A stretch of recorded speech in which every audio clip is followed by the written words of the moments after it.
Hello বন্ধুরা, good morning, welcome back to my channel Payel lifestyle. কেমন আছো তোমরা সবাই? আশা করি ভালো আছো। তোমাদের আশীর্বাদ ও ভালোবাসায় আমিও বেশ ভালো আছি। তো আজকে হচ্ছে সানডে আর এখন থেকে ভিডিওটা স্টার্ট করলাম। এখন প্রায় 10টা থেকে 10:30 বাজে। আর এদিকে সোনা মামা পড়ছে ওদের পাপার সাথে, তো ওদের আওয়াজ অ্যাড হচ্ছে। আর সকাল থেকে ভাবছিলাম ভিডিওটা স্টার্ট করব, তো কারেন্ট ছিল না, জল ছিল না, অনেক সমস্যা হয়েছে, তো সেই কারণে আর ভিডিওটা স্টার্ট করা হয়নি। অনেকটা লেট হয়ে গেল। তো সকালে ব্রেকফাস্ট হয়ে গেছে আর আজকে অনেক কাজ হয়েছে মাঝে। তো পুরো বিছানা রোদে দিয়েছি, যেখানে দেখতে পাচ্ছ বালিশগুলো রয়েছে, তো বিছানার তোষকগুলো তুলে না রোদ্রতে দেওয়া হয়েছে। বারবার বৃষ্টি আসছে, তো অনেক জামা কাপড়ও ধুয়েছি, তো তুলতেও যেতে হচ্ছে। তো রান্না বসিয়ে দিয়েছি। তো চলো রান্নাঘরে যাওয়া যাক। তো ভিডিওটা শুরু করতে আজকে অনেকটা লেট হয়ে গেছে। তো বন্ধুরা, এরপরে চলে এলাম রান্নাঘরে। রান্নাঘরের অনেক কাজই প্রায় এগিয়ে রেখেছি। সবজি কাটা থেকে শুরু করে সবজি ধোয়া, মশলা রেডি করা, মোটামুটি কাজ করে রেখেছি। ওদিকে ভাত বসিয়ে দিয়েছি। তো আজকে কি রান্না করব এরকম একটা ভাবছিলাম, কেননা আগের দিন না চিকেন রান্না করা হয়েছিল, সেটা ভিডিওর মধ্যে যাই হোক দেখাইনি। তো যাই হোক, চলো আগে বাইরেটা দেখিয়ে দিই। তো এই যে রান্নাঘরে জ্বালানো দিয়ে দেখাচ্ছি, দেখো বিছানা সমস্ত রৌদ্রতে দিয়েছে। আকাশটা দেখতে পাচ্ছ, কিছু কিছু সময় রৌদ্র দিচ্ছে, কিছু কিছু সময় ওর বৃষ্টি চলে আসছে। মানে এই নিয়ে না একটু ব্যস্তর মধ্যে রয়েছি। তো অনেক কিছু চিন্তা ভাবনা করে ভাবলাম চলো আজকে ডিম ভাপা করে একটা রেসিপি রান্না করি।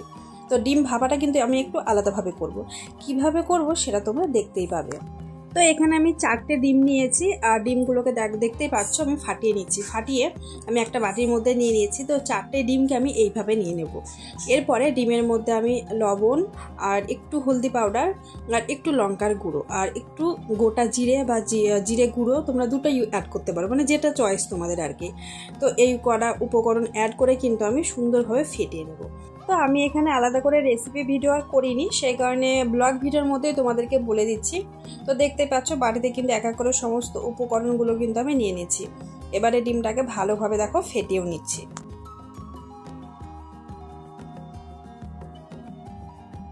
ডিমটাকে ফেটে নেওয়ার পর দেখো কড়াইটা নিয়ে নিলাম। তো কড়াইয়ে আমি খুব বেশি পরিমাণে না, একদম অল্প পরিমাণে জল দিয়ে কিন্তু গ্যাসের উপরে বসিয়ে দিলাম।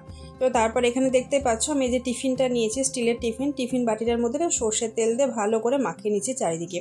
এই টিফিনের মধ্যে আমি ফেটে দেওয়া ডিমটাকে আমি কিন্তু ঢেলে দেবো। আর ডিমটা ঢেলে দিয়ে কিন্তু ঢাকনাটা আস্তেভাবে লাগিয়ে দেবো। তারপরে দেখতে পেলে আমি কিন্তু গ্যাসের ওভেনটা জ্বালিয়ে দিয়েছি।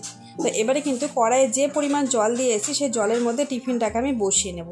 এমনভাবে বসাবে যাতে টিফিনটা পুরোপুরি ডুবে না যায়। মিনিমাম ঢাকনাটা রয়েছে তার নিচে জলটা থাকে, সেইভাবে কিন্তু দেবে। তো আমার এখানে জলটা একটু বেশি হয়ে গেছিলো। তারপর দেখো জলটা এই যে আমি দেখো ঢেলে দিচ্ছি, মানে ফেলে দিলাম আর কি এক্সট্রা যে জলটা নিয়েছিলাম। তারপরে এই যে দেখো টিফিনটাকে বসিয়ে দিচ্ছি। বসিয়ে দেওয়ার পরে এখানে দেখতে পাচ্ছ আমি মশলা করা হিমানদস্তে নিয়েছি।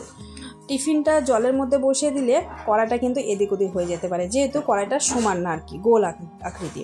তো সেই কারণে এই যে টিফিনের উপরে আমি এইভাবে হিমানদস্তিটা বসিয়ে দিয়েছি, যাতে খুব সুন্দরভাবে টিফিনটা মানে সমানভাবে জলের মধ্যে আর কি থাকে। আর ডিমটাও কিন্তু এই গরম জলের সাথে ভাপা হয়ে যায়। এইভাবে ডিমটাকে ভাপিয়ে নেব। তো ওদিকে ডিমটা হতে থাকুক আর ভাবলাম চলো মশলাটা রেডি করে নিই। মশলা সেরকম আলাদা কোনো কিছুই না, এখানে রসুন নিয়েছি, আদা, লঙ্কা আর পেঁয়াজ, আর এখানে টমেটো কিন্তু রয়েছে। তো এই মশলাগুলোকে এখন আমি পেস্ট করে নেব।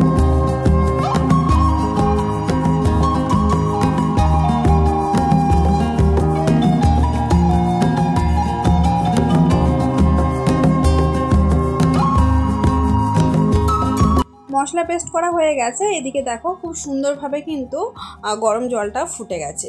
আর এই জলের মানে যেহেতু জলটা ফুটছে আর এর ফলে কিন্তু ডিমটা সুন্দরভাবে ভাপাও হয়ে গেছে। তো ওদিকে আমি টিফিনটা নামিয়ে নিয়েছি। তারপরে কিন্তু কড়াইয়ে তেল দিয়ে বেগুনটা ভেজে নিচ্ছি। আর হ্যাঁ, কি রান্না করবো আজকে বলে দিই তোমাদেরকে। ওই যে আলু দিয়ে ডিমের ভাপা রেসিপি করছি আর বেগুন ভাজা, এটাই হচ্ছে দুপুরের মতো আর কি। সন্ধ্যাবেলা আলাদা কোনো কিছু আবার রান্না করা হবে। তো বেগুনটা দেখো একটাই বেগুন ছিল, তো ভাবলাম চলো ভেজে নিই। আর বেগুন ভাজা খেতে বেশ ভালো লাগে, আর গরম গরম বেগুন ভাজা দেখবে ভাতের সাথে খুব ভালো লাগে খেতে। আর সোনা মাম্মাদের জন্য কিন্তু ভাতের মধ্যে আলু সেদ্ধ করতে দিয়েছি আর ওদেরও ডিম সেদ্ধ করেছি। তো ডিম আর আলু দিয়ে ওদেরকে আলাদা করে রান্না করে দেবো, কেননা আমাদের ডিমটা দেখতে পাচ্ছ অনেকটা মশলা অ্যাড করবো, আর এই মশলা অ্যাড করা রান্না কিন্তু ওদেরকে আমি খাওয়াবো না, সেই জন্য ওরা বাচ্চা, তাই আলাদাভাবে রান্না করছি।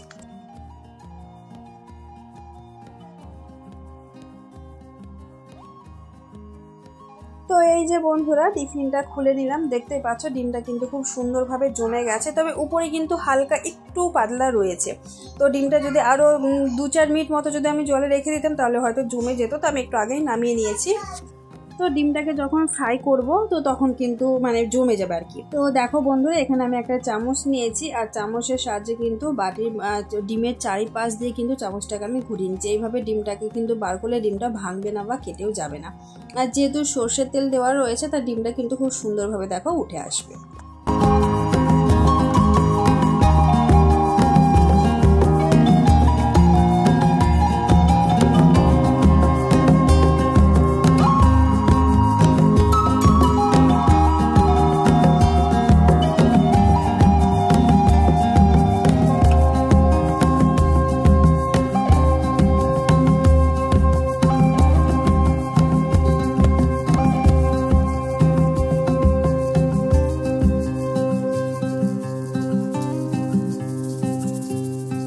তো বন্ধুরা এই যে দেখো ডিমটাকে পিস পিস করে কেটে নিয়েছি, আর ওই যে ডিমের উপরের দিকটা একটু পাতলা আকারে ছিল সেটার জন্য দেখো খুন্তিতে লেগে গেছে আর কি। তো ডিমটাকে এখন পিস পিস করে কেটে এই যে দেখো ফ্রাই করে নিয়েছি, আর বেশ পনিরের আকারে হয়, খেতে কিন্তু বেশ ভালো লাগে।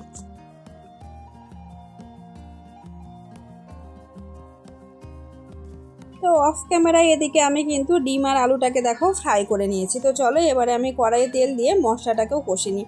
আর মশলাতে কি কি অ্যাড করেছি তোমরা কিন্তু বন্ধুরা আগে দেখেই নিয়েছো। আর এখানে মশলার সাথে আমি কিন্তু হলুদ আর লবণ আর তার সাথে অল্প একটু পরিমাণে লঙ্কা গুঁড়ো অ্যাড করলাম। লঙ্কা গুঁড়োটা দিলে কিন্তু কালারটা খুব সুন্দর হবে আর কি, কালারের জন্য অ্যাড করা হয়েছে। তো চলো মশলাটাকে এবারে সুন্দরভাবে কষে নিই। তো বন্ধুরা ভিডিওর এই পর্যায়ে এসে তোমরা এখন যারা ভিডিওটি দেখছো, ভিডিওর কোনো অংশ যদি ভালো লেগে থাকে তাহলে চ্যানেলটিকে সাবস্ক্রাইব করে পাশে থেকে যেও, আর মিষ্টি করে একটা কমেন্ট করে যেও। সেই কমেন্টের মাধ্যমে চলে যাব তোমাদের পরিবারে।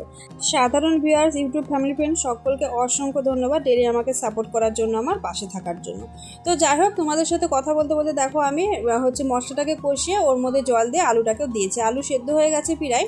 তো এবারে কিন্তু আমি ডিমগুলোকেও অ্যাড করে দিলাম। তো দেখে মনে হচ্ছে কিন্তু পনির রান্না হচ্ছে, তবে এই রান্নাটা হচ্ছে ডিম ভাপা করে আলু দিয়ে ডিম কারি রেসিপি। তো রান্না কমপ্লিট হয়ে গেছে, এই যে দেখতেই পাচ্ছ। আর একটু ঝোল রেখেছি কেননা একটাই রান্না, বুঝতেই পারছো।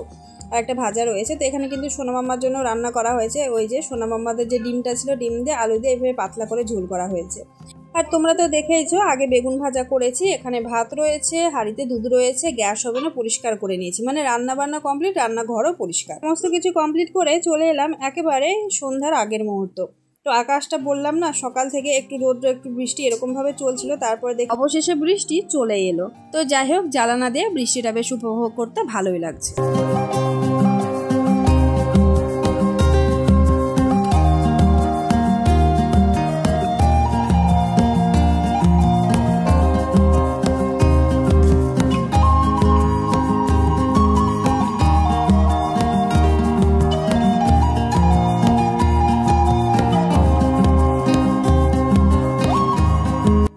চলে এলাম সন্ধ্যার সময়। তোমরা তো দেখলেই বন্ধুরা বিকেলে বেশ একটু বৃষ্টি হয়েছে, এখনো কিন্তু বৃষ্টিটা চলছে আর কি।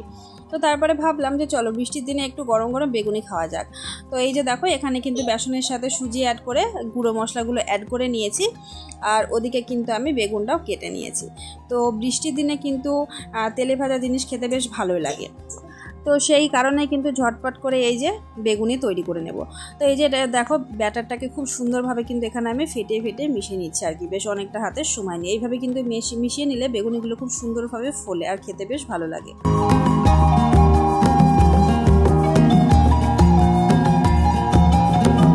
আর বন্ধুরা এই যে দেখো বেগুনটাও কেটে নিয়েছি। তো অনেকদিন পর কিন্তু এরকম গোল সাইজের বেগুন পাওয়া গেছে, সেই জন্যই আর কি আরও বেগুনিটা তৈরি করা। কেননা তোমরা দেখতেই পাও এখানে কিন্তু লম্বা বেগুনটাই বেশিরভাগ পাওয়া যায়। তো যাই হোক, কড়াই দেখো তেল দিয়েছি, এখন এক এক করে সমস্ত বেগুনিগুলোকেও ভেজে নিচ্ছি।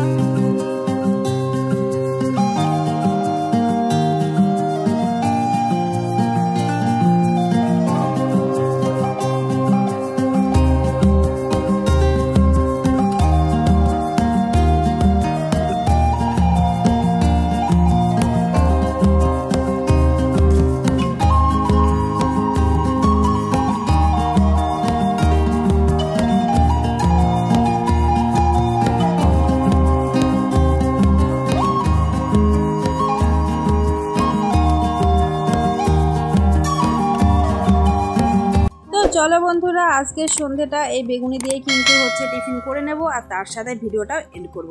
তো পুরো ভিডিওটা দেখার পরে কেমন লাগলো অবশ্যই বন্ধুরা কমেন্ট বক্সে জানাবে। আর ভিডিও যদি ভালো লেগে থাকে তাহলে চ্যানেলটাকে সাবস্ক্রাইব করে পাশে থেকে যাবে।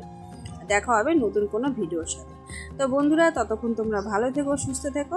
টাটা, আজকের মতো আসি।